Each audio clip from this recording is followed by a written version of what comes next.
je voulais juste rebondir du coup en fait, c'est dans n'importe quel domaine, c'est toujours pareil, si tu veux. C'est nous avec Joanne, on est passionnés de sport de combat. On suit beaucoup tout ce qui est boxe Enfin, faites anglaise, pas les malins, je vous le dis, ok? Ouais. boxe anglaise, UFC, tout ça. C'est vrai qu'on est pas mal Ah, dedans, j'adore moi etc. aussi. J'adore. Ah bah nous, enfin moi je suis au taquet. Même Bref. aller voir la res plusieurs fois et tout. Ah bah, putain, bah, tu Ouais. vois, voilà. Et c'est pareil, c'est que en général, quand tu commences un sport, tu te dis, putain, tu vois les mecs, les Khamzat Chimaev, les Potan Pereira, ils sont en Lamborghini, tu vois. Tu te dis, putain, je vais commencer le MMA. Au bout de 3 mois, en fait, je vais être combattant professionnel, je vais rouler en Lambo. Comme le C'est foot, toujours comme le pareil. foot, même si le foot ça prend du temps. Parce Alors, que tu as ta carrière, il faut que tu ouais, prennes 10 ans avant d'aller en équipe première, etc. ouais, Oui, le ouais. combat, tu peux te dire, allez, si je suis bon. Mais parce que je te parle de ça parce que, bon, c'est pas le cas dans mon club à qui je fais la bise, le MMA Legacy, mais c'est pas vraiment le cas dans mon club, mais c'est vrai que souvent, quand on vient dire, ah, tu fais des sports de combat, tout ça, et ça te dit pas de combattre en. Mais les gars, vous savez pas ce que c'est. Des mecs, la plupart du temps, les pros que tu vois, bah, les Ilia Topuria, etc., j'ai écouté beaucoup leur histoire, les Dustin Quel Poirier, champion, etc. lui. Ah oui, Monstrueux. c'est des machines, mais les mecs, ils ont commencé depuis minot.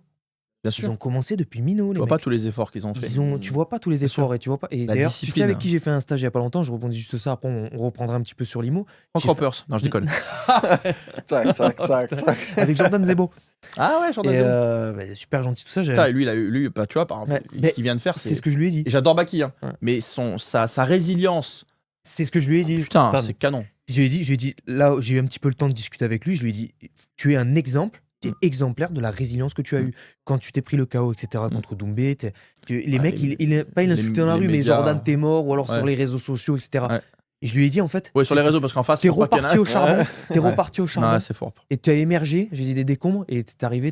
Moi, j'ai un gars qui s'entraîne avec lui, là, un pote, là, Romain. Super sympa, d'ailleurs. Et avant, il m'avait dit, tu pourrais être surpris, parce que moi, Baki, pour moi, c'est très, très solide. Ah oui. Et il m'a dit, tu pourrais être surpris. Franchement, à l'entraînement, il est vraiment fort, le Jordan Zebo. Il m'a dit, tu pourrais être surpris. Mais moi, j'étais resté sur l'image, entre guillemets, du combat contre.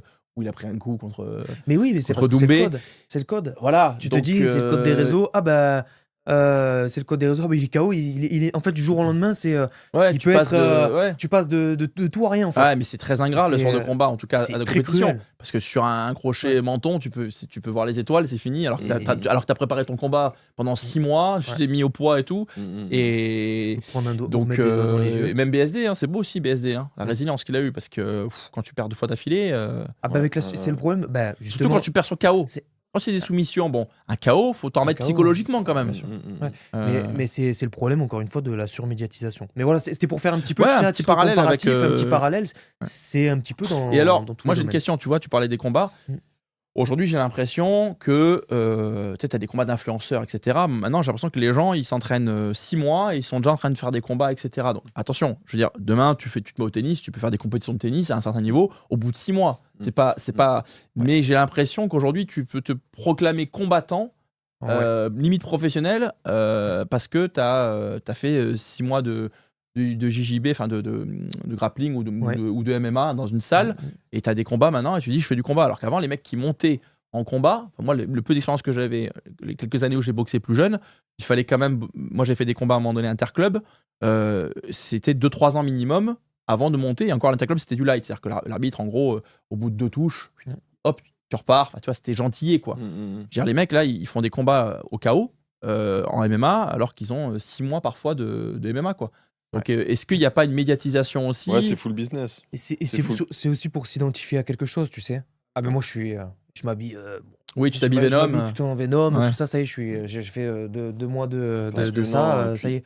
En fait, ce que je veux dire, j'ai le sentiment que même dans les sports de combat, il y a maintenant une sorte de manque d'humilité parfois de personnes qui vont aller faire des combats pour se montrer, hein, parce que c'est surtout pour communiquer aussi. Hein.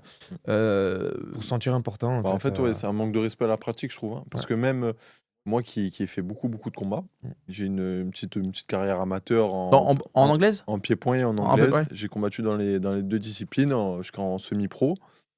En plus de ça, souvent on dit que, même pour moi, je pense que c'est réel, le parcours amateur est beaucoup plus dur que le parcours professionnel. Parce que moi, des fois, je me tapais, j'arrivais le week-end, ok, on est 10 dans la catégorie, t'avais 3 combats dans la journée. 3 combats, c'est quand tu te prends des shoots dans les jambes, de prendre, d'enchaîner derrière, très très dur.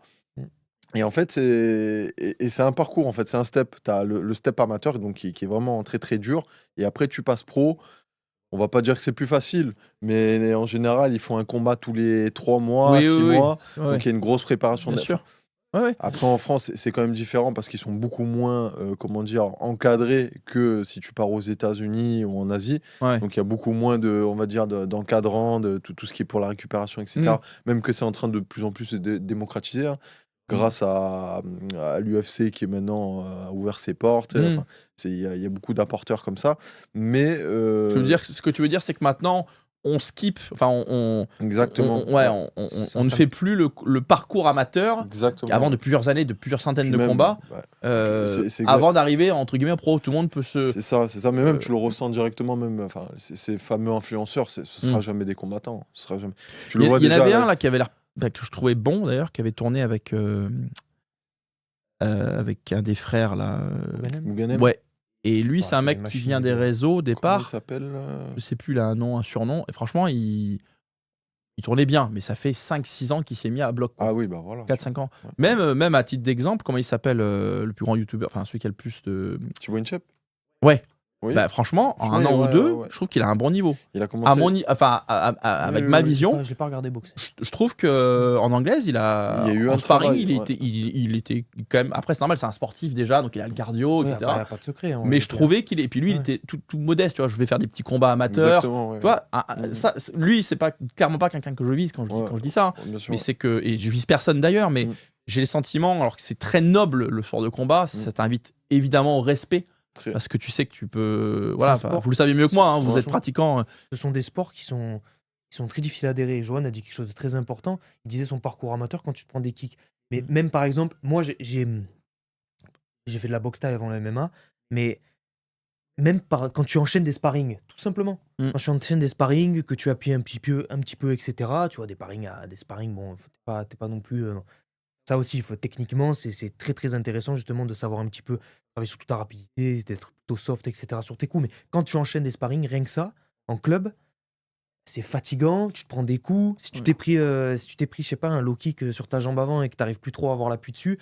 Donc, Ouais, c'est très difficile à adhérer à ces sports-là parce que pas tout le monde, quand beaucoup de gens viennent nous demander, ah ouais, vas-y, on va faire de la boxe, etc. Et puis 2-3 mois après, c'est ouais, non, au final, j'aime pas trop ça. Parce que pas tout le monde n'adhère à se prendre des coups dans la gueule et à en mettre. J'ai une anecdote, encore une fois, avec ma petite expérience par rapport à vous.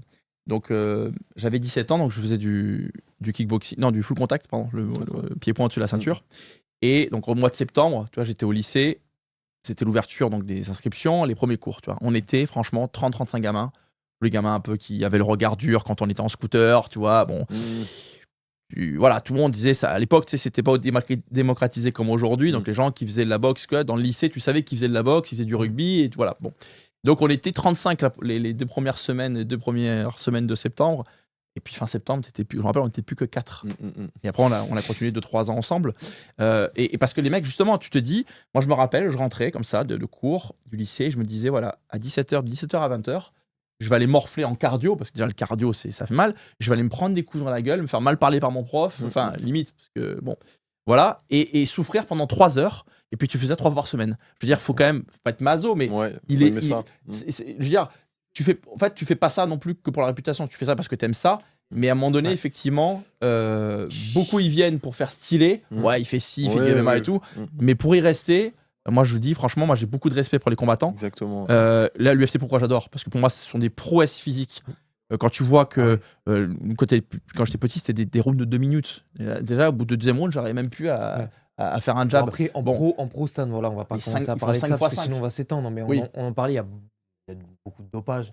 Voilà. Je pense que s'il n'y avait pas de dopage, il n'y avait pas. Tu penses que les mecs qui font les combats pour les ceintures, qui font 5x5, qui arrivent à être encore lucides au bout de 5 rounds? Les mecs, en tout cas, je le pense moi personnellement. Après, c'est mon avis, il appartient qu'à moi. Mais je pense que tous les mecs, les combattants pro, on après, dès qu'il y a performance, il y a c'est souvent du dopage. Après, est-ce que malgré tout, même si c'est des gens. Un mec comme Merab. Ouais. Merab, il tient le mec, Il fait du 5x5, le mec, mais c'est une pile électrique. Tu vois à la fin, même Conor Ben, regarde par exemple Conor Ben. Ouais. Bah, lui, il avait déjà été retiré. Il avait été suspecté. Ouais. Conor Ben, c'est un combattant de boxe anglaise. Ok.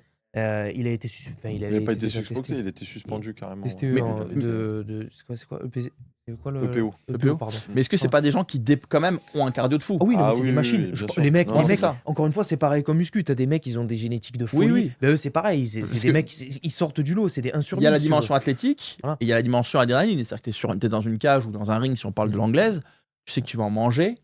Et enfin, moi, de tenir 10, 12 rounds ou même 5x5 en UFC, pour moi, athlétiquement, c'est gros respect. Parce que, alors peut-être qu'ils se chargent quelques-uns, mais tu vois pas ce qu'ils font dans les entraînements. Ah non, mais mais ça n'empêche pas leur travail. Voilà, c'est ça. Comme les bodybuilders. Ou c'est comme les cyclistes. C'est pas parce qu'ils se dopent que sinon ils vont à 2 l'heure, quoi. Moi, la dopé, ce sera pas pareil. Hein. Si je m'entraîne pas derrière, ça donnera jamais le même résultat. Après, moi, je me suis mis au sport de combat, c'est vraiment pour le côté humble. J'aimais le respect que ça imposait. Ouais, moi c'est ça. C'était ça en fait. Ouais. C'est beaucoup de respect, même les gens te voyaient autrement. Et puis moi, c'est pour ça que j'avais commencé les sports de combat. Et puis après, pour rebondir sur ce qu'on disait, t'avais Youssef Bouganem qui avait dit. J'adore là. J'adore l'humilité, le mec. Les deux frères, ils parlent, il est là. En fait, le mec, juste il te regarde, tu le respectes déjà. Tu sais même pas ce qu'il fait dans la vie. Mais les deux, c'est d'excellents combattants. Oui, mais même ça a l'air d'être des bons mecs aussi. Oui, bien sûr. Très très gentil, ouais. Et Youssef Bouganem avait dit t'as beau avoir tout l'argent que tu veux, si l'œil du tigre tu l'as pas, bah tu deviendras jamais combattant. Oui, ce qu'il disait, c'était que les gens qui souvent étaient les meilleurs avaient un parcours de vie un peu particulier, plein de blessures, jeunes, et c'est ça qui leur donnait la rage. Enfin, j'avais vu ça dans un interview de sa part, où il t'expliquait pourquoi qu'un mec qui naît dans la richesse, etc., plus jeune, il aura peut-être pas ce côté. Après, je pense qu'il a rebondi aussi par rapport. Enfin, il a sorti ce truc-là, c'est aussi par rapport justement à ce que tu disais, les combats d'influenceurs. Ouais. T'as des mecs qui ont des sous à gogo, ils se payent 2-3 entraîneurs, coach personnels, ils font 2-3 séances, machin, le truc. Ils croient que c'est comme ça, mais c'est pas. Ils auront jamais la déterre que. Exactement. Pardon. Et c'est ce qui fait que parfois, tu vois, quand tu vas par exemple au Brésil, tu vois des gamins, la sécurité, il y en a à certains endroits, tu vois les gamins dans leurs yeux, des gamins qui ont 15-16 ans, ils sont plusieurs, tu vois dans leurs yeux qu'ils ils vont te manger en fait. C'est des cannibales. Donc crois-moi, si jamais ils te demandent quelque chose, tu vas leur donner. Parce que tu sens qu'ils sont déter. Tu sens pas qu'ils sont là pour se filmer sur Snapchat et prendre une paire de Nike et faire de la violence de quartier dans les trains, même s'ils sont très violents dans les gamins. Mais ils peuvent être très violents. Mais c'est pas la même chose. Tu sens vraiment que le mec, ça peut être des animaux, quoi. Parce qu'ils jouent leur vie, les mecs. Parce que le lendemain, c'est pas si on bouffait, quoi. J'exagère, hein, c'est un peu démago ce que je dis, mais tu sens dans l'œil le parcours de vie qui fait que là, tu vas lâcher. C'est ce que disait Brice Postal, d'ailleurs, pépé à son âme. Il disait que justement, quand en général, un militaire rentré de la guerre, etc., quand tu regardes un militaire dans les yeux qui a vécu vraiment des horreurs ou des minots, comme tu dis par exemple dans les favelas au Brésil, etc., à partir du moment où il y a eu des horreurs vécues, tu n'as plus de lueur dans les yeux. Tu vois plus la lueur. Il y a moins d'humanité, quoi. Il y a moins d'humanité. Tu vois ceux qui disaient, ceux qui mitonnent, qui se la racontent un petit peu, les militaires, je fais ci, ça, et les vrais, justement, ceux qui ont réellement vécu des choses, généralement, ils parlent pas, mais tu le vois à leur regard. Donc c'est. Peut-être qu'on en recevra un d'ailleurs sur le podcast. Peut-être, probablement. Ah bah écoutez, je vous le souhaite, les gars. En tout cas, petite digression, très très intéressante. C'était moi qui avais des questions, du coup. Bien sûr. Est-ce que, on va revenir un petit peu, on a bien digressé, on va revenir un petit peu sur l'immobilier, rapidement. Alors, j'avais une petite question. Alors, est-il risqué aujourd'hui d'acheter pour louer? Alors, je voulais faire référence justement au squattage qui s'accentue. En tout cas, c'est ce qui est dit, c'est ce qui se fait de plus en plus. Et notamment aujourd'hui, l'affaire Karine Lelouch. Karine Lelouch, qui a été squattée, qui a été condamnée. Toi, qu'est-ce que tu en penses par rapport à tout ça? Est-ce qu'il faudrait plutôt... est-ce que tu crois en la justice, entre guillemets, faire appel à la justice pour pouvoir résoudre tes problèmes ou utiliser d'autres moyens de pression? Moi, je vais être très sincère. Alors, évidemment, c'est un sujet médiatique. Les gens cliquent, même je vois quand je fais des vidéos où je parle du squat, ça fait des vues. Bon, voilà. Donc, est-ce qu'il y a un effet médiatique? Oui. Qui fait qu'on a l'impression que ça arrive à tous les coins de rue. Bon, c'est minoritaire. Alors, je te coupe. Non, mais ça a dû t'arriver, mais moi aussi ça m'est arrivé. Enfin, moi, je suis bien payé. Première opération, hein. Premier studio que j'achète. On me dit, le squat. Il est tombé sur un squatteur. Il est tombé sur un boxeur, il savait pas le squatteur. Moi, j'y croyais pas du tout. Hein. J'y croyais vraiment pas du tout. Putain, j'arrive, je vais pour mettre la clé. Ça rentre pas la clé. C'est ça que je voulais te dire. Moi, je te coupe. C'est que, en fait, c'est minoritaire. Statistiquement, c'est minoritaire. Mais quand ça t'arrive, parce que ça, c'est les politiques vont dire oui, enfin, c'est minoritaire. Ouais, mais quand ça t'arrive à toi, tu t'en fous complètement qu'il y ait 1% ou 1,5% ou 2,5% de cas d'impayés. Tu t'en fous, c'est ton appart, c'est ton investissement, c'est ton oseille. C'est des fois une succession, comme c'était le cas pour Karine Lelouch. Bref, je t'ai coupé, mais pour te dire que oui, statistiquement, c'est bas. Médiatiquement, on en parle, mais statistiquement, c'est bas. Par contre, après, je vais poursuivre, mais je te laisse poursuivre pour ton squat. Non, du tout. Moi, mais après... raconte quand même qu'il y avait une histoire de page Facebook. C'est-à-dire que tu m'avais raconté. C'est-à-dire que tu avais des pages Facebook qui repéraient des logements vides. Oui, en fait, c'est tout un trafic. C'est tout un trafic, tu te rends compte? Mais il y a le manuel du squat, tu le trouves en PDF, j'en avais parlé, sur Google. Comment squatter? Non, mais je rigole pas. Comment squatter? Et d'ailleurs, dans leur première phrase, c'est de toute façon, les propriétaires, c'est des escrocs, ils nous pilent les logements ne leur appartiennent pas, on est contre le droit de la propriété, etc. Donc, déjà, quand tu lis ça, déjà en introduction, non, les mecs, c'est le guide du propriétaire, du squat. Donc, non, les mecs, c'est structuré, ils connaissent leurs droits, etc. Très bien. Donc, bientôt une formation peut-être sur le squat. Une formation squat. Ouais. Non, mais moi, j'ai eu des impayés, j'ai pas eu de squat. Bon, après, il y a des gens où tu as l'impression qu'une fois que le mec, il a plus de contrat qui a été résilié par un juge, il est sans droit ni titre, pour moi, ça s'apparente à du squat.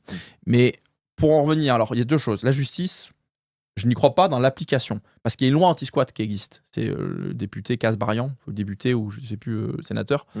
Je suis désolé si j'ai abîmé le nom, mais la loi anti-squat, elle existe. Sauf que, en fait, elle est très contraignante parce qu'il faut agir dans les 48 heures. Il faut que tu puisses démontrer qu'il y a eu, une effraction. Mais je veux dire, à part un juge et un magistrat qui lui, a pu faire virer près de Nîmes sa squatteuse, sinon, dans l'application de la loi, il faut qu'il y ait un moment donné, même si le juge il dit OK, on intervient, on expulse, il faut que le préfet il déclenche l'expulsion par la force. C'est nécessaire. Oui, et là, c'est autre chose. Je ne parle même pas de la trêve hivernale. Là, c'est autre chose. Dans l'application, il y a très peu de préfets qui vont se mouiller, qui vont mettre une famille dehors, qui vont mettre...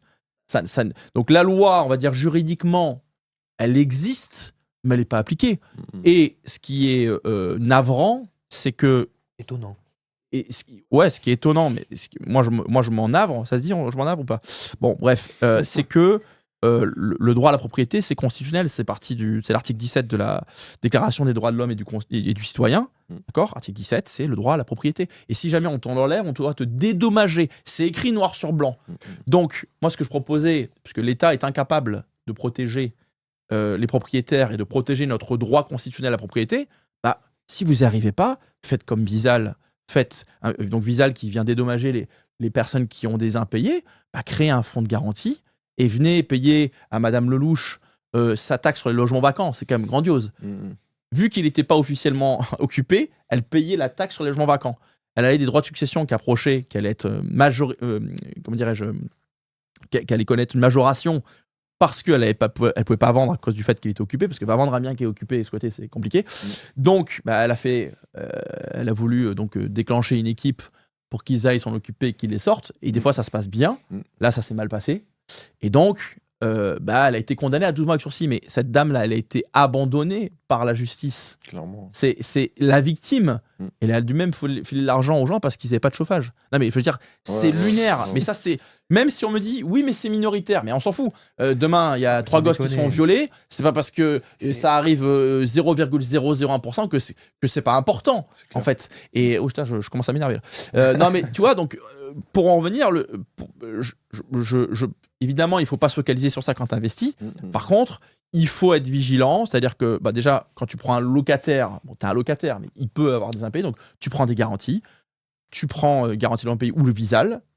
Si c'était en location courte durée, j'en avais parlé, tu essaies de mettre en place, déjà, tu mets ta femme de ménage le jour même où le gars doit partir ou la famille doit partir, tu mets ta femme de ménage, comme ça, tu es averti très très rapidement de l'occupation illégale, entre guillemets.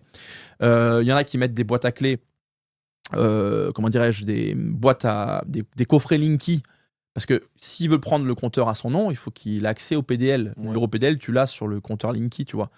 Donc, tu mets un coffret sur ton compteur Linky pour t'assurer connecté, pour t'assurer que si on l'ouvre, il y a un problème. Donc là, tu es averti. Donc là, tu es dans les 48 heures, parce qu'en théorie, on n'est pas dans les 48 heures d'occupation sans droit ni titre, puisqu'il fera ça pendant son séjour, location courte durée, toi. Il sera dans son séjour. Donc, il y a plusieurs petites failles. Moi, j'en parle sur mon compte Insta. C'est pas des failles miracles, mais il y a plusieurs petites failles pour essayer de pas se faire avoir. Mais clairement, la justice, non. Il y a pas de... Et encore une fois, la justice, nos élites, nos pouvoirs publics, ils sont dans l'incapacité de créer des logements. Pourquoi ? Parce que... alors c'est vrai qu'il y a aussi des demandes de logement qui grossissent parce que maintenant, tu as beaucoup plus de familles monoparentales. Donc avant, il fallait une piole pour une famille. Maintenant, il te faut, quand les gens se séparent avec un gamin, il te faut 2 apparts. Donc ça a multiplié, etc. Ouais. Il y a le fait aussi que... moi, je le vois avec le marchand, mais quand tu veux créer des logements, on te fait chier. Putain, alors quand c'est pas les ABF, c'est l'urbanisme. Ou alors tu dois faire des logements sociaux, etc. Enfin, t'es toujours bloqué, en fait. Donc, même ceux qui veulent participer à la création de logements en France, à savoir les marchands de biens, c'est pour ça qu'il en faut des marchands de biens, en fait, t'es bloqué. Donc, à un moment donné, la crise du logement, elle s'agrandit. Donc, les pouvoirs publics, qu'est-ce qu'ils font ? Ils comptent sur le propriétaire pour un petit peu loger les gens comme ça, parce qu'ils n'ont pas de solution pour les protéger. Et surtout, ils n'ont pas de solution pour loger les gens. Parce qu'il y a des gens, effectivement, qui sont en souffrance, ils ont besoin de se loger, ils sont prêts à payer un loyer, mais ils n'y arrivent pas. Tu vois. Donc, il y en a parfois qui arrivent au squat, mais alors là, si c'est le cas, si tu squattes quelqu'un parce que tu n'as pas de logement, tu dois payer un loyer à ce moment-là. Bon, c'est rarement le cas. Mais voilà, et donc, qu'est-ce que font les pouvoirs publics ? Ils vont dire non, mais c'est la faute de Airbnb s'il y a moins de logements. Alors, dans certaines zones, un petit peu, mais quand tu regardes les courbes de l'arrivée d'Airbnb avec la courbe du manque de logement, tu te rends compte qu'en fait, l'arrivée d'Airbnb en 2008 ou 2009 en France n'a pas accéléré la courbe de manque de logement. Okay, ouais. La crise du logement n'a pas été accélérée par Airbnb. Localement, un petit peu, mais sur le territoire français, non. Donc, eux, ils vont se cacher derrière. C'est Airbnb qui fait ça. Attends, Airbnb, des fois, tu as des gens, ils sont en résidence principale, ils louent l'été pour arrondir leur fin de mois ou faire leur retraite. Ouais. C'est pas ça qui enlève un logement. Et même si tu le fais l'été, le reste de l'année, tu fournis un logement de juin à septembre à un étudiant. Les étudiants ont besoin de se loger. Donc, attention à ce raccourci, Airbnb c'est le coupable, etc. Voilà, donc pour résumer, l'État est incapable de résoudre la crise du logement, et c'est de leur faute, parce qu'il y a des solutions. Et deuxième, il faudrait être beaucoup plus souple avec les promoteurs et les marchands de biens qui créent des logements. C'est pas dans ce chemin-là, en tout cas. Hein ? C'est pas sur ce chemin-là. Non, pas du tout. Et puis ensuite, juridiquement, ils n'appliquent pas les lois, ou en tout cas, les lois sont trop contraignantes. Il faudrait qu'ils fassent des lois beaucoup plus expéditives comme le font nos confrères à l'étranger. Voilà. Hein. Donc pour te répondre, il faut pas se focaliser sur ça. Il faut être vigilant, attentif, pas parano, mais vigilant, attentif, et bien prendre en compte que le fait que l'État ne sera pas là pour t'aider. Moi, demain, si j'ai un squat, je le dis. Alors je dis qu'on ne sait pas le faire. Hein. Moi, je le règle comme elle l'a fait Madame Lelouch. Hein. Ouais, moi, t'es chez moi. Ok, ouais, on peut le dire, ça on s'en fout. Non, moi, je ne conseille pas de le faire, mais moi je le ferai et j'assumerai. Si j'ai 12 mois avec sursis, je préférerais prendre 12 mois avec sursis que de voir pendant 3 ans mon bien se dégrader et continuer à payer une échéance de crédit sur un bien qui ne m'appartient pas. Ouais, c'est ce que j'ai fait aussi. Ouais. Dans la normalité des choses, tu es sur la propriété d'autrui, et en fait, si tu es sur ma propriété que je te connais pas... je vais pas tirer, mais je sors le fusil et voilà, je te dis. Aux États-Unis, c'est comme ça que ça se passe. Alors après, voilà, c'est à ça que je fais référence. Ouais. Moi, même à Dubaï ou des pays moins. Enfin, voilà, mais quand tu dis ça, c'est oui. Encore une fois, ça dépend pour qui ici, tu vois. Comme ce que tu disais là, je crois que c'est la ministre, qui s'était fait squatter. Une magistrat. Ouais, j'en ai parlé tout à l'heure. Elle, ça a été rapide. Elle, c'était très rapide, donc ça dépend pour qui, encore une fois. Oui, parce que tout a été appliqué dans les temps, comme il fallait. Donc la loi existe, mais après, il faut quand même que tu aies un préfet qui passe expulsion, quoi. Ouais, c'est ça. Quelque chose à... Non, pas particulièrement. Ok. Alors, et noter au niveau de la pression fiscale en France, ici, elle s'accentue d'année en année, notamment avec les lois qui évoluent pas mal. D'ailleurs, j'aimerais bien revenir juste rapidement sur la loi, donc avant qui était LMNP, qui était, on citait comme anomalie. Pourquoi ? Parce qu'en fait, si on peut revenir dessus, je crois qu'elle a été modifiée là, depuis peu.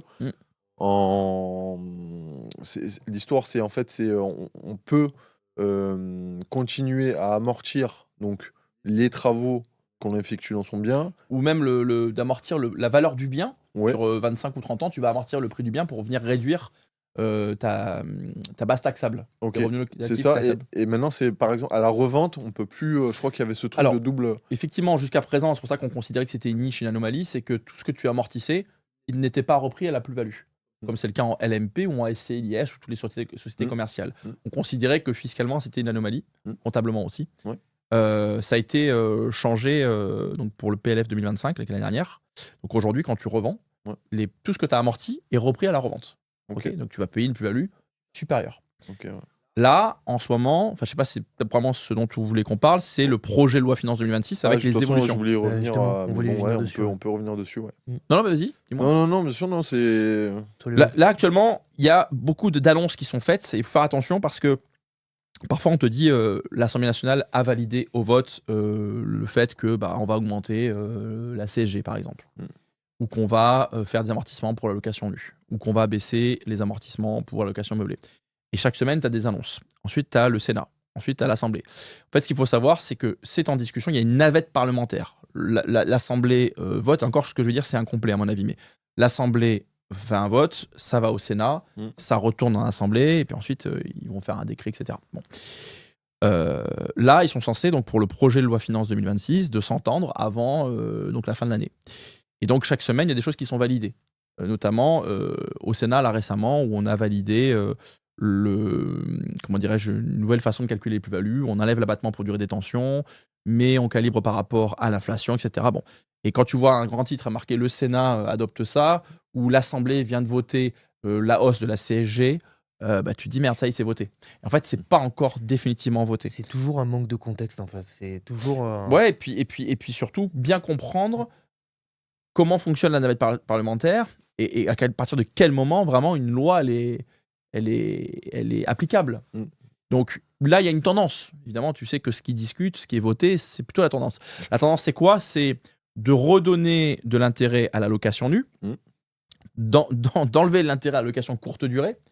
Le meublé, si on peut un peu y toucher, c'est pas mal, pour, soi-disant, résoudre la crise du logement. Bon.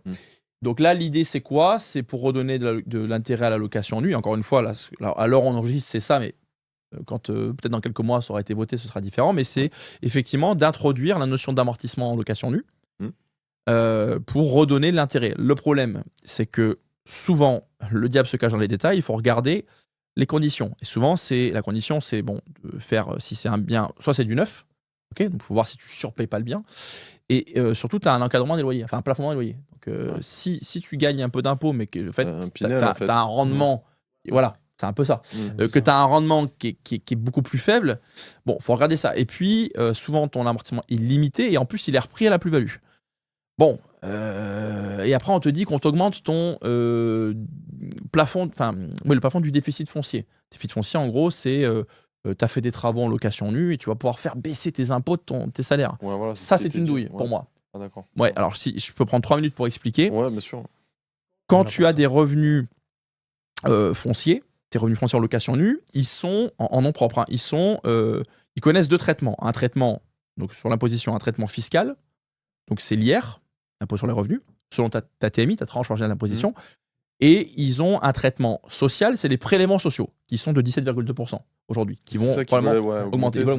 Bon, à donc combien, juste pour être... ils voulaient l'augmenter à 18,6 de mémoire, le prendre 1,4 en plus. Bon. Okay, super. Donc, mais là, en l'occurrence, ils toucheraient pas la CSG n'augmenterait pas pour les revenus fonciers. Donc, foncier, c'est la location nue. Ils augmenteraient, et locaux commerciaux, ils augmenteraient que pour le LMNP, les revenus BIC. Okay, d'accord. Mais c'est encore à... On va revenir.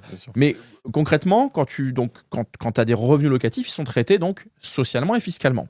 L'idée, eux, c'était de dire, on va les imputer, le déficit que tu as créé avec tes travaux, il va venir faire baisser tes revenus issus de ton salaire, ton imposition issue de tes salaires.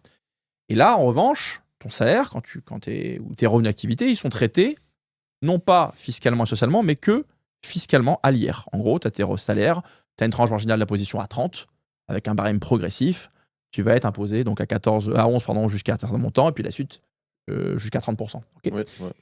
Donc en gros, pour bien que vous compreniez, quand tu fais baisser... En fait, l'idée, pour eux, c'est de dire, grâce au déficit foncier, tu vas baisser tes impôts de tes salaires et de tes revenus d'activité.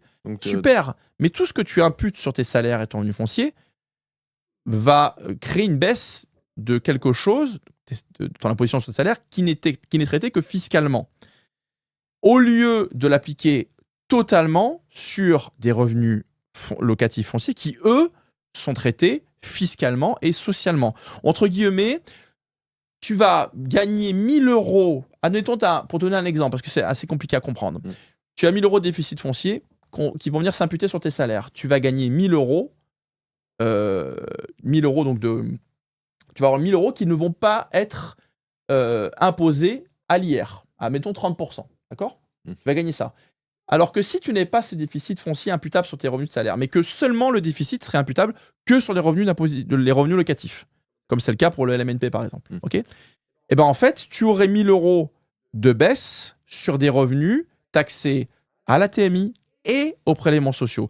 Donc entre guillemets, le déficit foncier est une douille parce qu'il te fait perdre 17,2% de baisse d'imposition sur tes revenus locatifs. Je l'ai perdu, Johan. Non, mais ce que je veux dire, c'est que en fait, on te dit, c'est super, tu fais baisser ton impôt, mais tu fais baisser un impôt qui n'est taxé qu'à une chose, c'est taxé au traitement fiscal. Alors que si ça n'était pas imputé sur tes revenus de salaire, ça constituerait une baisse sur des revenus qui sont traités à deux traitements, fiscal et social. Okay. Donc tu vois, là, le fait d'expliquer, même moi, c'est compliqué. J'ai fait une vidéo sur ça. Ouais. C'est compliqué. Donc imagine bien que le contribuable français, pour qu'il comprenne ce que je lui dis, il va pas le comprendre. Bien sûr. Donc lui, il va se dire « Ah, j'ai une baisse d'impôt, trop bien. » Ouais, mais en fait, si on t'imputait pas ça sur ton salaire, tu aurais une plus grosse baisse d'impôt sur tes revenus locatifs, qui sont traités doublement. D'accord. Ouais, encore une fois, c'est une bonne douille. C'est ça, une bonne douille, et c'est un manque de contexte. C'est Voilà. comme quand on te dit, à cause de ça, je fais juste un petit aparté, mais je me souviendrai toujours de ça, mais quand il y a eu à l'époque ce qui s'est passé en Ukraine, il y aura plus de blé en France. Il y a une affiche sur un tabac, il y aura plus de blé en France. Ouais. Et puis tu as des gens après qui viennent te voir et tu t'entends partout qu'il va plus avoir de blé. Puis en fait, tu remarques que sur le premier journal, en fait, il y aura plus de blé. C'est pareil, c'est toujours c'est un manque de contexte. Et comme les gens n'auront pas cette curiosité intellectuelle d'aller se renseigner, et ben du coup, ils vont prendre ça à la lettre. Non, mais ils vont dire c'est super, l'État augmente le déficit foncier, c'est-à-dire que si je fais plus de travaux, je vais baisser mon impôt. Bah non, en fait, tu vas baisser tes impôts liés à ton salaire, mais en fait, tu aurais pu baisser l'impôt de tes revenus fonciers beaucoup plus. Donc au final, dans le global, tu perds de l'argent. Okay. Tu perds 17,2% de l'argent imputé. Parce que tu aurais pu... l'argent que tu imputes sur tes salaires, tu vas pas l'imputer sur tes revenus locatifs. Ouais. D'accord ? Ouais. Donc, c'est l'argent en moins que tu imputes sur tes revenus locatifs sur un revenu foncier qui, lui, est impacté et traité à 2 impôts, fiscal et social. Tu vois, okay, quand tu verras comment dirais-je, ce podcast, j'espère que j'aurai été clair pour ceux qui nous regardent. Sinon, contactez-moi. Non, j'ai fait une vidéo sur la chaîne parce que là, c'est vrai que je suis assez fatigué. Non, et c'est un élément. Et c'est pas dedans. Ça, c'est sur le marchand. D'accord, oui. Ouais, c'est sur la chaîne YouTube. Mais dans un premier temps. Oui, dans un premier temps, évidemment. Mais sur YouTube, il y a une vidéo qui s'appelle l'arnaque des déficits fonciers. Voilà. Ouais. Mais pour en revenir donc à ce projet de loi finance 2026, on nous présente donc des lois qui viendraient, faciliter l'investissement dans la location nue pour redonner de l'intérêt. À ce jour, ce qui a été prévu, le compte n'y est pas. Pas du tout. Il n'y a pas vraiment d'intérêt à investir dans le nu. Les amortissements, de toute façon, ils sont repris. Ils sont limités en plus. Hein. Donc en fait, tu vas avoir une imposition peut-être un peu plus faible. Mais au final, c'est un espèce de loi Pinel, comme on disait, 2.0 un peu. Ouais, bien sûr, tu as un loyer plafonné. Bon, voilà. Après, sur la location meublée, ils veulent donc limiter l'amortissement. À ce jour, encore une fois, ils veulent limiter l'amortissement, évidemment, perdurer dans la reprise en compte des amortissements. Et après, sur la location courte durée, ils veulent limiter l'abattement fiscal qui est fait quand tu fais la location courte durée. Quand tu es dans un régime d'imposition qui n'est pas le régime réel, ils veulent limiter en fait l'abattement forfaitaire. Ils veulent l'augmenter. Par contre, ça pourrait être pas mal. Ils veulent l'augmenter sur les revenus fonciers. C'est-à-dire que quand tu as des revenus fonciers, soit tu es au régime réel, donc tu fais les amortissements, soit tu es au régime micro-foncier, et là, tu avais un abattement. C'est-à-dire que jusqu'à présent, tu avais par exemple 10 000 euros de loyer nu, tu allais être imposé que sur 7 000. Tu avais un abattement de 30%. Et dans le meublé, tu avais un abattement sur 50%. Voilà. Okay, Et après, il y en avait qui optaient pour le régime réel pour aller chercher encore plus d'optimisation. En faisant des amortissements, passer les charges, les frais de notaire, etc. Ça, c'est un peu, Mais concrètement, tout ça pour dire qu'effectivement, l'État n'a plus d'argent. Ils viennent le chercher chez les gens qu'on produise, donc les entrepreneurs évidemment, et chez les investisseurs. Et là, en l'occurrence, s'ils augmentent la CSG, c'est encore une fois de plus la preuve. Est-ce que toi, tu as justement, par rapport à tout ça, est-ce que tu as quelques méthodes, méthodes entre guillemets, d'optimisation fiscale. Qu'est-ce que tu pourrais conseiller, solution, plutôt de se professionnaliser, par exemple, de passer en société, de passer peut-être, si on est en nom propre, en professionnel, tout simplement. Qu'est-ce que... Moi, ce que je conseille généralement au départ, quand on ne connaît pas son appétence au risque ou à la vie d'investisseur, c'est de commencer en nom propre. Après, c'est vrai que rapidement, la capacité d'emprunt, elle va être limitée, impactée. Donc, on en vient à l'association et on en vient à professionnaliser son parcours. Il est vrai que tu es moins impacté quand tu investis par exemple, un SCI à l'IS. Tout ce qui se passe aujourd'hui, LMNP, location nue, amortissement, tu t'en fous, mais tu n'es pas impacté. Là, s'il touche évidemment à la CSG, ça pourra impacter la flat tax. S'il touche à l'IS, ça impactera, mais on va dire que tu as l'impression que tu es quand même un peu plus protégé des incertitudes de l'insécurité fiscale et réglementaire. Donc moi, ce que je conseille, enfin mon avis, parce qu'un conseil, encore une fois, c'est un conseil, c'est un métier. Mon avis, c'est que tôt ou tard, il faut professionnaliser son parcours. Alors, tu as aussi le statut LMP, qui est un statut professionnel, finalement, meublé. Bon. Et qui a des avantages. Souvent, on le voit, ça fait peur à tout le monde, il y a pas mal d'avantages, ce statut.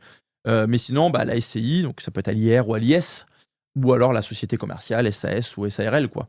Et après, ça dépend encore une fois de ton profil et ton objectif. Il y a des façons d'optimiser, comment dirais-je, les flux de trésorerie, notamment via ce qu'on appelle la holding. Voilà, alors ça c'est un peu à la mode de l'utiliser, mais ça répond, quand ça répond à tes objectifs et à ton profil, c'est à ce jour quand même très puissant. Parce qu'effectivement, tu vas pouvoir optimiser un peu tous les flux de trésorerie de différentes sociétés. Si par exemple, le schéma classique, donc tu as une SCI, tu fais de l'investissement avec ta SCI, puis tu as une société de marchand à côté.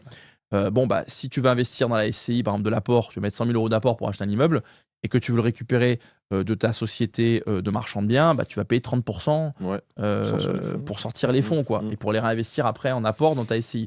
Si tu as une holding au-dessus qui détient des parts de ta société de marchand et ta SCI, tu peux faire remonter les flux, ça va coûter 5%. Et puis ensuite, quand ça va redescendre librement dans la société fille. Alors c'est un peu plus là je vulgarise volontairement. Oui, bien sûr. Forcément, et puis du coup tu vas avoir ton argent, tu n'auras pas payé 30 mais tu auras payé 5. 5%. Donc pour bénéficier de cet argent, pour les investir dans un projet avec ta SCI. Donc ça te permet clairement, tu as des outils qui te permettent mais il n'y a rien de miracle, c'est-à-dire qu'il n'y a pas de société qui te permettent de ne pas payer d'impôts. Il y a des montages qui vont optimiser comment dirais-je, tes projets, mais par contre celui qui veut récupérer de l'argent de son activité et qui ne veut pas payer d'impôts, il n'y a rien de miracle, tu vois.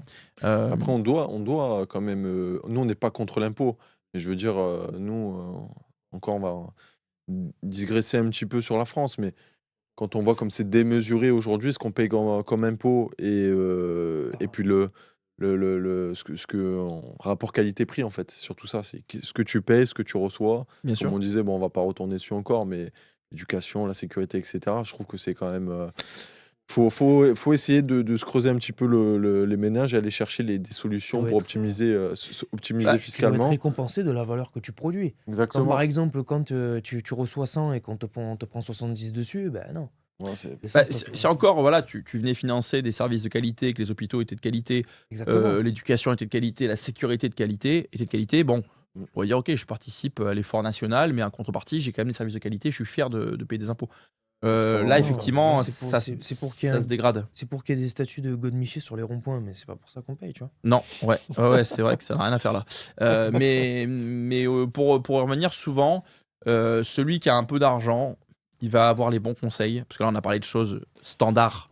Et moi je suis pas expert en holding, je vais parler vraiment du schéma il faut avoir pour vulgariser. C'est avancé pour holding, tu la montes pas comme ça. Nous ça répondait parce qu'on a une agence, on a une société de marchand, on a une SCI d'investissement, et donc c'était adapté. Donc c'est un expert comptable, donc c'est le métier qui m'a orienté, tu vois. Et si par exemple les choses se passent bien, je touche du bois et que les choses se passent très bien, peut-être que j'irai vers un autre montage. Avec un avocat fiscaliste ou avec mon expert comptable qui va m'orienter, me proposer des solutions. En fait, c'est leur métier à eux. Tu l'évoques souvent, ça d'ailleurs. Ça a un coût. Tu l'évoques souvent, oui, effectivement, Ouais. c'est un coût, mais n'oubliez pas de déléguer. Entourez-vous, encore une fois, entourez-vous de bonnes personnes. Oui. Ouais.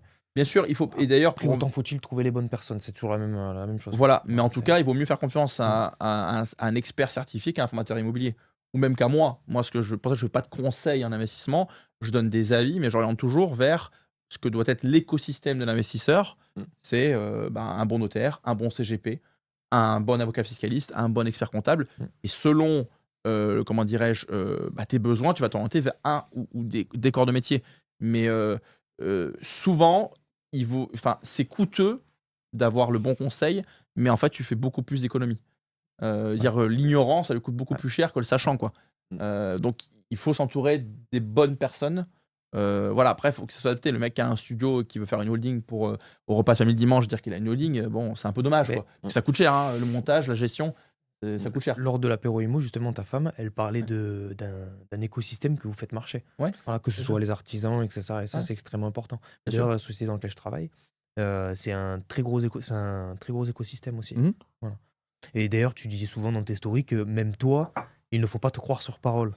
Non, je dis toujours de vérifier tout ce qu'on dit. C'est-à-dire que Oui. moi, je peux dire Ah. je peux dire, ça peut m'arriver. Par contre, si je le dis, je vais corriger. Genre, oui, là, par exemple, un podcast, je me suis trompé dans les chiffres, j'étais fatigué, ça arrive. Et parfois, moi, je rebondis sur des stories de personnes qui ont une grosse influence, qui disent, selon moi, des grosses bêtises, et je leur dis, ça arrive. Sauf qu'eux, ils maintiennent ce qu'ils disent. Ils ont un ego qui fait que, voilà. Et je dis, de manière générale, il faut toujours vérifier ce qu'on dit. C'est-à-dire que moi, par exemple, si je fais une vidéo ou dans un livre, bon, c'est vérifié par des experts, mais c'est encore différent. Mais si demain, par exemple, je dis, je sais pas moi, qu'est-ce que je pourrais trouver comme exemple si je te dis, aujourd'hui, le bien que tu achètes, il vaut mieux que tu l'exploites dans une SCLIS. Parce que si, ça. Et que je te donne des informations, des arguments chiffrés, réglementaires. Moi, le conseiller n'est pas le payeur. Hein. Moi, si tu te plantes, c'est pas moi qui paye. Hein. Donc, va faire vérifier ce que je t'ai dit. Va faire vérifier ce que je t'ai dit. Si tu sais chercher déjà sur les textes officiels, d'accord, ou auprès de ton entourage, si tu as des professionnels dedans. C'est ce que je dis, parce que les conseillers ne sont pas les payeurs. Moi, jusqu'à présent, j'ai personne qui m'a écrit depuis 5-6 ans que je suis sur réseau en me disant attends, là, t'as dit un truc, t'es passé à côté. Mais ça peut arriver, tu vois. Mais moi, vu que je vends rien, si tu veux, enfin, je vends rien, je vends pas de rêve, je vends pas. Tu sais, tout à l'heure, tu parlais du fait que on était objectif dans notre bouquin. Ouais. C'est plus facile d'être objectif dans un bouquin et de dire ok, le marchand, ça marche. Par contre, c'est pas miracle. Tu peux gagner beaucoup d'argent. Par contre, tu peux en perdre parce que derrière, moi, je vends rien. J'ai pas à vendre une formation à 4000 balles pour s'en sortir en marchand de biens. Donc, j'ai pas à dire que c'est facile et que c'est magique. Tu vois ? Oui, mais c'est parce qu'après, sur les livres, tu as quand même l'occasion de bien mieux structurer tes pensées, entre guillemets, Bien ta sûr. passion. Voilà. Mais je pourrais vendre plus. Il y en a, il m'a dit j'ai fini le bouquin, en fait, limite, j'ai plus envie, quoi. Je dis non, mais moi, je suis objectif. Et pourtant, dedans, on parle d'opération, on gagne de l'argent. Hein. Tu as vu ce que je te disais, justement, sur le premier bouquin, tu envoies ce message-là. Pas de ne pas avoir envie, c'est pas ça. C'est, non, les gars, c'est pas juste rénover ou vendre, non. C'est, comme je l'ai expliqué tout à l'heure, c'est tu as des responsabilités, tu peux avoir des litiges, tu peux avoir Mais je sais et pas ça va bien si... plus loin que ça. Un manque de contexte, encore une fois. Ouais, bien sûr. Mais je sais pas si parce que maintenant, il y en a plusieurs qui font des livres, notamment des formateurs IMO qui font des livres sur le marchand.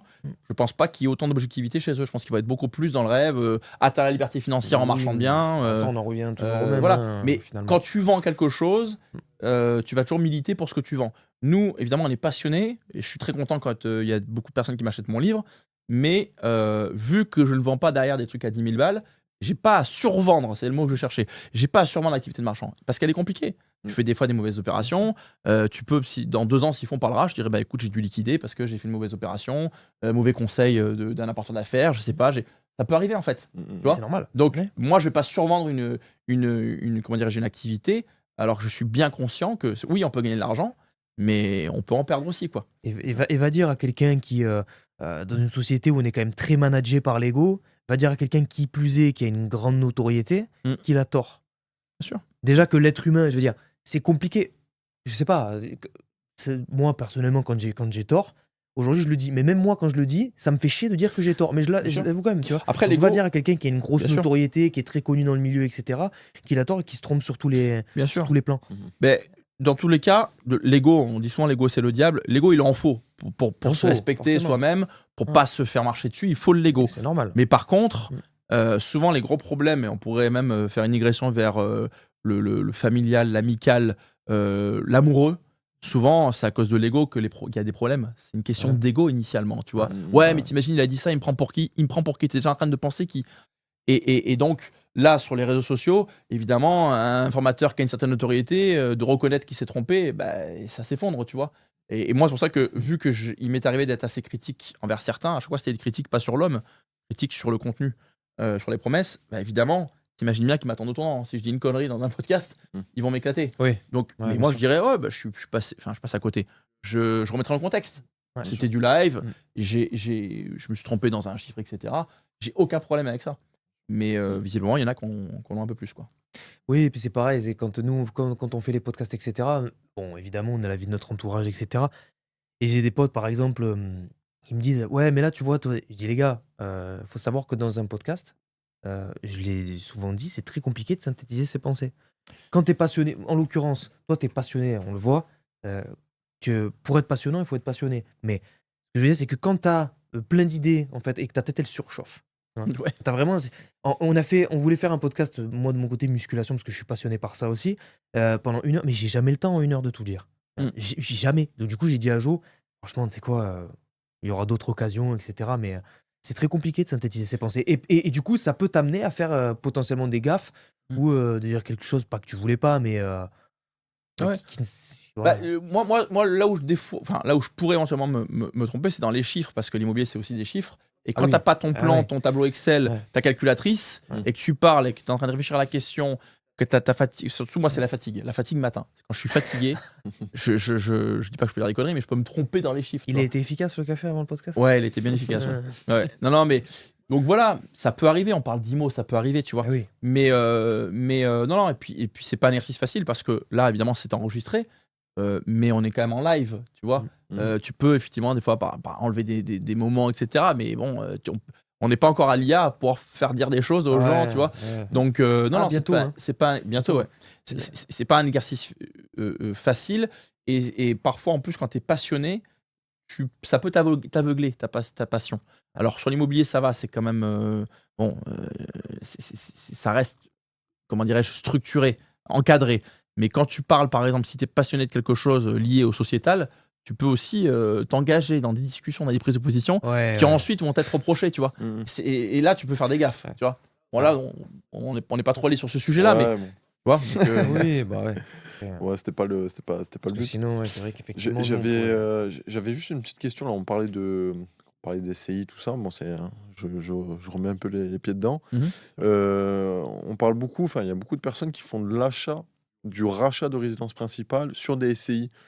Est-ce que tu peux nous parler un petit peu de ce levier? Qu'est-ce que ça peut apporter?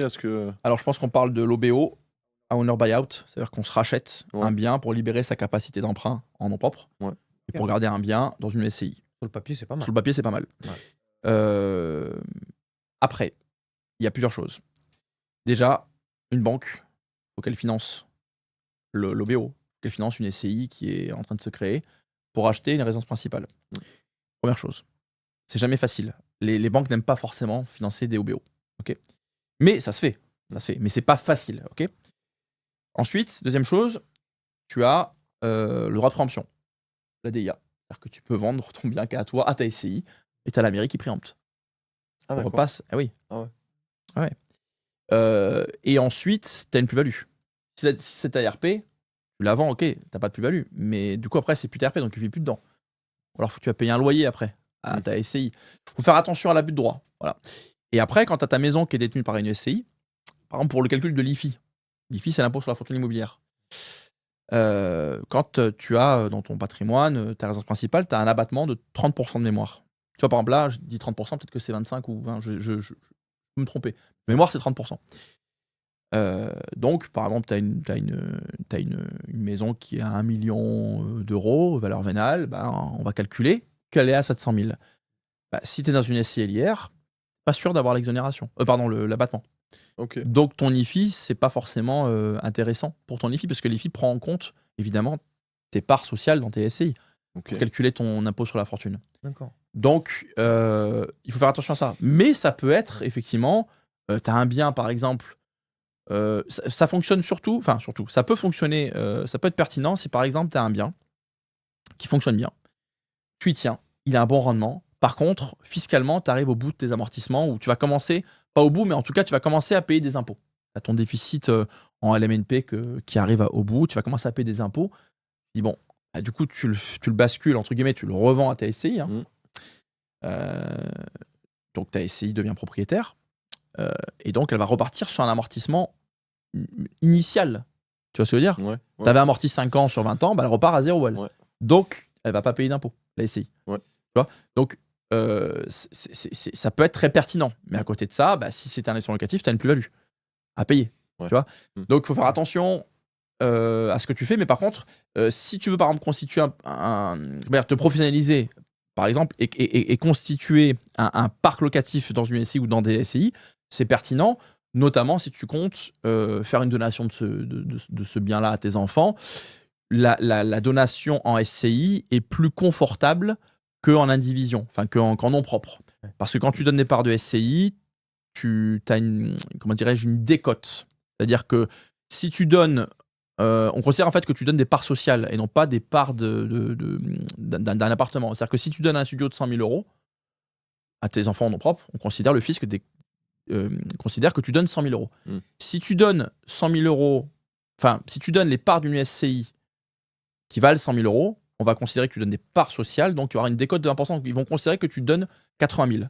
Donc tu vas être imposé si tu dois être imposé parce que tu as un abattement maintenant. Mais 100 000 € tous les 15 ans à chaque enfant. Mais tu vas quand même être taxé sur 80 000 € et non pas sur 100 000 €. Donc, d'utiliser une SCI pour faire la donation, la transmission, c'est pertinent. Donc, dans ce cadre-là, encore une fois, il y a beaucoup de choses qui existent. L'OBO peut être, dans certains cas, très pertinent. Mais ça dépend. Et c'est justement... Voilà, c'est le contexte, le profil et l'objectif. Quel est ton objectif ? Faire un OBO, pourquoi faire ? Je vais me libérer la capacité d'emprunt. Ok, très bien. Par contre, tu vas payer des frais de notaire. Ta SCI rachète ton bien. Ok, tu as un droit de préemption. Ok, le financement avec une banque, ça va être compliqué. Tu as un taux aujourd'hui qui est plus élevé que le taux avec lequel tu l'as vu. Ok, voilà. Et après, tu arbitres et tu dis, ok, j'y vais ou j'y vais pas. Il y a beaucoup de choses qui existent, mais ça dépend du contexte, comme tu le disais, du profil et surtout de l'objectif. C'est comme tu veux investir en nom propre ou en SCI, etc. Voilà. Tu sais que sur une SCI, impossible de répondre. Sera beaucoup plus dirigé. C'est ça. Une SCI sera beaucoup plus dirigée sur. Tu comptes justement créer un patrimoine. Et le transmettre. C'est un outil transmission. C'est intéressant aussi pour récupérer du capital tout en voulant garder le. Non, mais l'OBO, là, pour te répondre initialement, c'est pas une mauvaise idée. Je dis juste que des fois, c'est vendu. Ça dépend. Ça dépend. En fait, c'est très compliqué de répondre à des questions sans avoir, encore une fois, le contexte, le profil, l'objectif. Mais c'est bien d'expliquer comment ça fonctionne. Alors là, on a expliqué rapidement. C'est toujours plus compliqué que ce qu'on en dit. Mais c'est pas une recette miracle. Mais ça peut être pertinent et puissant dans certains cas. Ok. Excuse-moi, je te coupe. Qu'est-ce que tu conseillerais parce que là, en l'occurrence, évidemment, ton livre, mais là, on parle de marchand de biens. Mais qu'est-ce que tu conseillerais justement ? Est-ce que tu as une autre source que tu estimes fiable, par exemple, quelqu'un qui a envie de se renseigner en immobilier, est-ce que tu connais d'autres sources fiables, par exemple, un de tes collègues qui a peut-être fait un livre, etc., sur la location, etc. Alors, sur le marchand de biens, moi, j'invite toujours tout le monde à se former avec des livres, pas forcément que le mien, mais bon, le mien, c'est le meilleur. Non, je déconne. Non, mais pas forcément le mien, mais d'autres livres, parce qu'un livre, c'est 20-30 balles. Et puis ça a été démontré par des études que l'apprentissage par la lecture est plus puissant que par la vision de vidéo. Ok ? Ça c'est excuse-moi, je te coupe Stan, mais ce qu'on n'arrête pas de dire dans les podcasts précédents, c'est les gens ils ont complètement oublié les livres. Alors que dans les livres, il y a un savoir qui est enfoui. Tu as des formations aujourd'hui qui sont à 1400 balles et tu peux l'acheter à 20 €, tu vois. Ouais, bien sûr. Même pas. Ouais, bien sûr.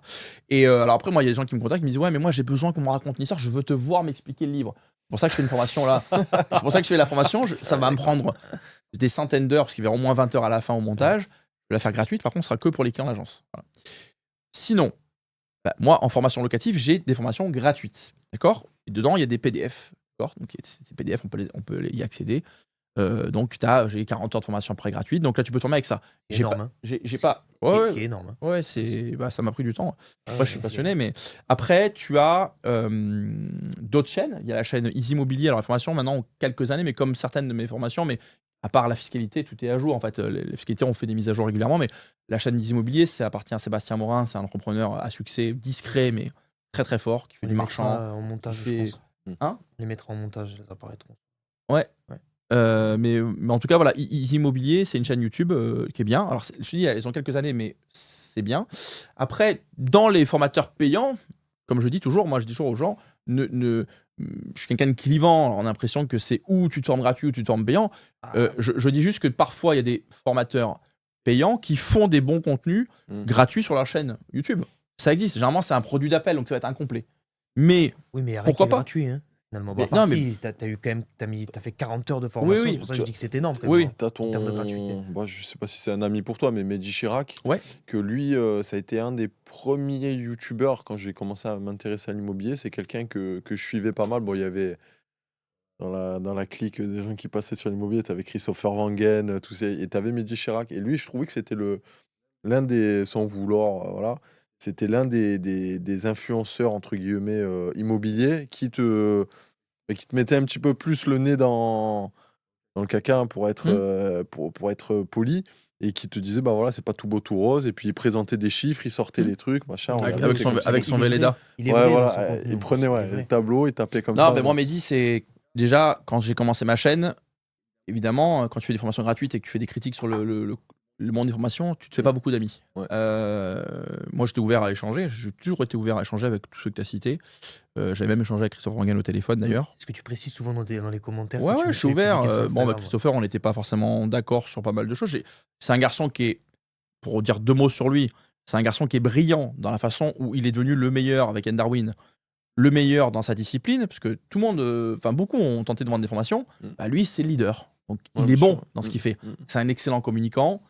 Il est brillant sur ça. Après, moi, je l'admire pas. Parce que je n'admire pas quelqu'un qui s'enrichit en faisant croire à des gens qu'il va changer leur vie. Voilà, c'est ma vision. Plus d'autres choses. Et je trouve qu'il a conseillé des produits qui étaient douteux sur les investissements à Détroit, sur l'affaire Broussard, sur bon, d'autres choses. Bon, Ouais, peu bien importe. sûr, ouais. Il est passé à côté, mais tout le monde passe à côté. Mais je suis pas fan. Mais par contre, je reconnais que c'est quelqu'un de brillant, qui peut ouais, être ça, c'est inspirant. Et je reconnais qu'il ait pu inspirer des gens. Mais qui parle bien, beau mec, truc, machin. Je le reconnais.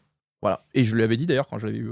Après, c'est pas quelqu'un que j'admire. C'est pas quelqu'un l'époque, avec qui je suis aligné. Voilà. À l'époque, Et donc- j'avais failli acheter une de ces formations. Ouais. Mais bon, j'avais pas de sous à l'époque. Ouais. Moi, Je travaillais à mais McDo, tu vois. je l'ai pas acheté. Mais bon, voilà. Mais après, si tu veux, on peut pas être. Comment dirais-je. Moi, je mets toujours la nuance, tu vois. Yann Darwin, c'est quelqu'un de très brillant. Il a une stature, un charisme entrepreneurial. Le mec, il fait. Il peut parler de n'importe quoi. J'ai l'impression qu'il parlait de 100 notes pendant 3 heures d'un sujet. Il est bien préparé, c'est un bosseur. De toute façon, ces mecs-là, c'est des bosseurs. Mais pareil, il a parlé du marchand de biens l'été dernier. J'étais pas du tout en accord. J'ai même été déçu de son marketing que je trouvais naze. Ça fait vraiment vendre de rêve. Enfin, j'étais très déçu de sa position. Mais ça reste quelqu'un de brillant. Pareil, je n'admire pas ce qu'il fait. Même si lui, on est très très loin des vendeurs de rêve, mais je sais que sur le marchand, je suis pas fan de ce qu'il propose, voilà, au prix qu'il peut, etc. Dans la production de ses contenus payants, je suis pas fan, voilà, de ses accompagnements, etc. Mais ça n'empêche pas que c'est un gars qui a réussi, qui est brillant, qui est bosseur, et donc là, les deux leaders entre guillemets, même si je les critique, ça m'arrive de les critiquer, bah il faut quand même être nuancé, il faut être réaliste. C'est des gens très brillants, voilà, mais je les admire pas. Mais ça veut pas dire que. Enfin, là, je parle de leur contenu. Ouais. Je les connais pas. Ça veut pas dire que c'est des sales mecs. Ouais. Je peux pas dire ça. Par contre, pour en revenir à Mehdi Chirac, c'est qu'à cette époque-là, Mehdi a été le seul à me soutenir. Mais vraiment à me soutenir. Alors que j'étais un peu sur son terrain de jeu, dans le sens où lui, il vendait des formations pas chères, dans les 200 €. Ouais, le contenu, ça, je crois, 300. j'avais vu un peu de son contenu. En plus, c'était très quali.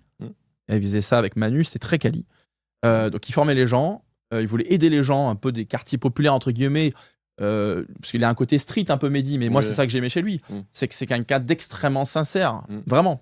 Moi maintenant c'est devenu un ami, c'est-à-dire que j'achète au Maroc avec lui, mais même c'est devenu un ami, on connaît nos familles, on se voit, on s'est au téléphone régulièrement, c'est devenu un ami. Donc c'est lui qu'on a commencé à regarder un petit peu au départ le Maroc et tout. Ouais, j'ai failli acheter au Maroc en passant par son agence. Ouais, bah moi c'est le cas, mais même sans ça, c'était déjà mon ami si tu veux. Mais donc quand je me suis lancé dans cette chaîne, etc., bah, je me suis opposé entre guillemets, mais on parle que d'immobilier, hein, on parle pas, ça passe gérer dans une cage, hein, on parle vraiment d'immobilier, de vision, voilà. Après c'est les gens dont j'ai parlé avant, tout le monde a envie. Enfin, il y a beaucoup de gens probablement aussi qui les critiquent. Moi, je les critique pas pour leur réussite, je les critique pour la façon dont ils se sont enrichis. Mais encore une fois, ils ont tout pour être critiqués, ces gens. Les mecs, ils sont souvent beaux gosses, ils gagnent de l'oseille, ils parlent bien. Tout le monde a envie de les détester. Voilà, c'est ça. Après, c'est les gens qui sont naïfs, Stan, aussi. Hein. Oui, je sais. Mais moi, tu vois, j'aurais beaucoup plus de mal à les critiquer si je produisais rien. Je produis des contenus de formation, je produis des livres, j'investis.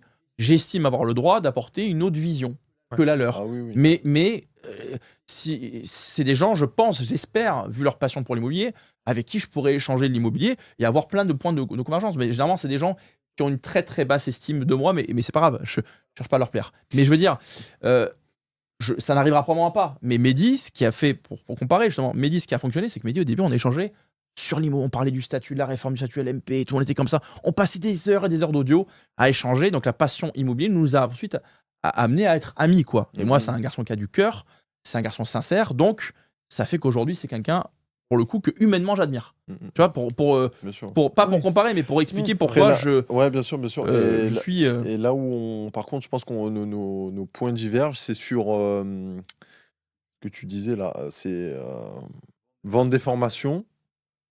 Je pense que c'est la personne qui achète qui est responsable. Et j'avais vu sur un de tes posts que toi, tu disais non, que la personne n'était pas... Alors, je modère pas totalement. Ça, évidemment, personne lui a mis un fusil. J'ai eu ça. Je m'attends, moi, personne, j'ai pas mis un fusil à la personne pour acheter ma formation.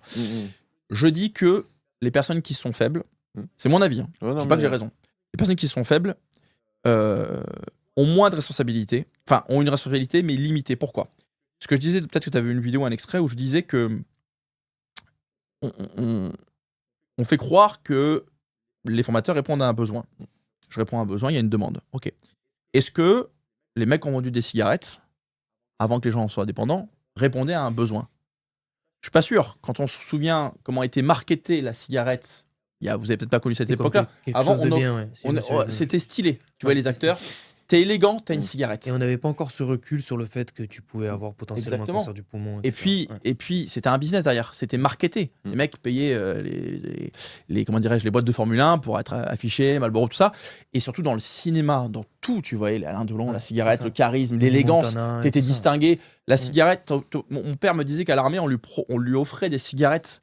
Ils jouaient aux cartes, les mecs, ils jouaient des paquets de cigarettes qu'on leur offrait à l'armée, quoi. Donc je veux dire, il y avait ce côté élégant, viril, tu fumais, c'était bien. Bon, ça n'a pas répondu à un besoin, on a créé ce besoin, d'accord ? Le McDo, tu imagines bien qu'un burger, etc., c'est pas à vous que je vais l'apprendre, nutritionnellement, c'est pas ouf. Bon, aujourd'hui, moi quand c'est né, comment ça s'est passé ? Allez, les petits gamins, on va nous mettre Ronald, le petit truc, les jouets, etc. On n'a pas répondu à un besoin en nous faisant manger la merde. Et pourtant, on y va. C'est comme, excuse-moi, je te coupe, mais c'est comme la pub Kinder avec la petite fille dans le champ de blé. Oui, voilà, avec le verre de lait. Voilà. Le verre de lait, bon. Ce que je veux dire, c'est que, évidemment, que quand tu vas à McDo, comme moi, je vais avec mon fils à McDo, je sais que c'est de la merde, j'y vais de temps en temps. Je sais que c'est. Excusez-moi, je vais me prendre un procès pour diffamation, mais je sais que c'est pas bon. Je sais que c'est pas bon, le McDo, d'accord ? Je le sais, mais il y a des gens peut-être plus influençables qui, eux, vont se dire, en fait, c'est très bien, mes enfants aiment ça, c'est super, puis ils disent qu'en plus c'est équilibré, voilà. Mais en fait, ils n'ont fait que répondre Enfin, ils n'ont pas répondu à un besoin, ils ont créé le besoin, et ensuite ils ont dit... Et comment ils ont créé le besoin du fast-food ? C'est que les gens n'avaient plus le temps pour manger. Aussi. Puis c'est extrêmement dopaminergique et en fait, tu manges tes émotions, tu manges pas par. Ça peut très bien arriver de faire un McDo alors que t'as pas faim, juste parce qu'en fait c'est un McDo. Oui, bien sûr. Après, ils ont mis des additifs, des trucs où t'en manges un, c'est comme les Nutella ou les Kinder Bueno, t'en manges un, t'as envie de manger le paquet. Tu vois ? Donc, ce que je veux te dire, c'est que pour te répondre, il y a une responsabilité de celui qui achète, comme quand tu vas chez McDo, quand tu achètes des clopes et tout. Mais je veux dire, ça n'a pas répondu à un besoin, t'as pas envie de te faire mal et de te péter les poumons. Quand tu fumes, t'as pas envie de te péter ta santé quand tu bouffes du McDo. C'est juste que ça a été tellement marketé que les gens les plus peut-être naïfs ou fragiles s'orientent vers ça. Pour les formations, évidemment, celui qui achète, il a la responsabilité, mais celui qui est dans le besoin, qui est dans le dur économiquement, il y a quelque chose qui répond à sa demande. Un produit qui va générer une émotion, tu parlais d'émotion, du coup il va l'acheter. Donc, si le mec n'avait pas produit ce produit, enfin, si le mec n'avait pas produit cette formation à 2 000 €, bah, il y serait pas allé. Et lui, il va dire, je réponds à un besoin. Bah non, si tu l'as mis à 200 €, tu aurais répondu peut-être à un besoin aussi. Pourquoi tu l'as mis à 1500 balles?